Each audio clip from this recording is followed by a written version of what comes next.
अस्सलाम वालेकुम friends, welcome back to Top Smarties. Drama serial Dil Maane ना, जो कि काफ़ी इंटरेस्टिंग होता जा रहा है। अगर हम देखें कि फ़ाकिया किससे मोहब्बत करती है, तो फ़ाकिया हानिया के भाई से मोहब्बत करती है, जो कि उसकी असल माँ का बेटा होगा। इस तरह से फ़ाकिया और हानिया, जो कि अब बहनों के रिश्ते में हैं, आगे चलकर ननंद भावज के रिश्ते में आ जाएंगी। फ़ाकिया को हानिया बहन के रिश्ते में कबूल नहीं और नंद के रिश्ते में भी वैसे कबूल नहीं करेगी। लेकिन सिचुएशन काफ़ी इंटरेस्टिंग होने वाली है कमिंग एपिसोड्स में। अभी तो हम देखेंगे कि चूँकि मुगीज़ और मुनज़्ज़ा की डेट फिक्स हो रही है, इसलिए सभी फैमिली वाले जमा हैं यहाँ पर। रात के वक्त ऑफिस के बाद जब हमजा भी यहाँ पर फंक्शन अटेंड करने आया, तो हानिया को देखा तो बस देखता ही रहा और फिर उसे कहने लगा, आज ही हमारी भी डेट फिक्स होगी, मैं सबसे बात करूँगा। मुनज़्ज़ा के साथ साथ हमारी भी डेट आज ही फिक्स होगी। हानिया को लगा कि ये तो बस ऐसे ही कह रहा है, ऐसा वैसा कुछ नहीं होगा। लेकिन जैसे ही मुनज़्ज़ा की डेट फिक्स हुई, वाकई हमजा ने अपनी डेट फिक्सिंग की भी बात कर ही डाली, जो कि ताईजान को बहुत बुरी लगी। वो तो हानिया को लेपाली कहने लगी, बातें सुनाने लगी, पता नहीं कैसा खून है, पता नहीं जायज़ है या नहीं, पता नहीं किसी गैर शादीशुदा जोड़े की लज्जत का नतीजा है। मैं ऐसी लड़की को भला बहू कैसे बना सकती हूँ। यहाँ पर तो हानिया की बर्दाश्त की इंतहा हो गई। यहाँ पर से हमजा को डांटते हुए उठ गई, तुम्हें किसने कहा मैं तुमसे शादी करूँगी? हमजा, मैं तुमसे शादी नहीं कर सकती और ये डेट फिक्स कभी नहीं होगी।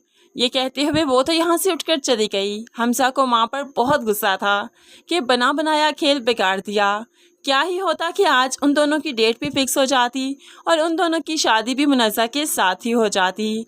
लेकिन सब कुछ माँ की वजह से बिगड़ गया। लेकिन इस सब में एक बहुत अच्छा काम भी हो गया कि हानिया को उसकी असल माँ के बारे में मालूम पड़ गया। शायद ताईजान ने ही बता दिया हो, इसलिए तो हानिया अपनी माँ से मिलने आती है, जो कि एक ड्रेस डिज़ाइनर है। हानिया आई और अपना इंट्रोडक्शन करवाती है, मैं हानिया हूँ, आप मुझे जानती हैं? तो यहाँ पर माँ कहने लगी, सॉरी मैं आपको नहीं जानती। अब तो हानिया दिल की बात करती है, कैसे नहीं जानती, मैं वही बेवकूफ़ सा बच्चा हूँ जिसे पैदा होते ही आप अस्पताल की सीढ़ियों में फेंक कर चली गई थी। क्या नहीं जानती मुझे? क्या इतनी याददाश्त कमज़ोर है आपकी?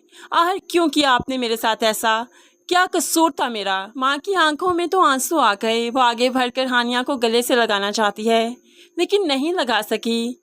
होप्सो माँ ने दूसरी शादी कर ली हो, तभी तो वो हानिया को वो मकाम नहीं दे सकती जिसकी वो हकदार है।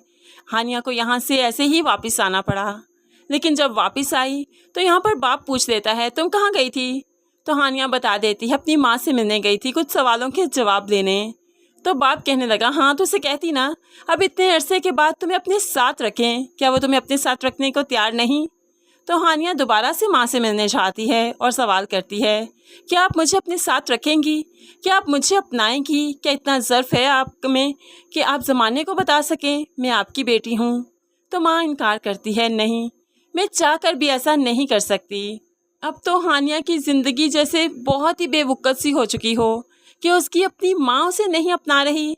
शबाना बेगम का भी तो ज़र्फ़ है कि जिसने बगैर कुछ सोचे समझे इस बेटी को सारी उम्र अपने साथ रखा और फिर कभी प्यार में इज़्ज़त में कमी नहीं आने दी। तो फ्रेंड्स, आपको क्या लगता है, फ़ाकिया और हानिया में ननंद भावज का रिश्ता बनेगा या नहीं? इस बारे में आप कैसे सोचते हैं, ज़रूर कमेंट्स में बताइएगा। मज़ीद वीडियोज़ के लिए चैनल को सब्सक्राइब करके साथ बेल नोटिफिकेशन ज़रूर प्रेस कीजिए, ताकि आने वाली हर वीडियो बहुत आसानी से देख सकें। अल्लाह हाफिज़।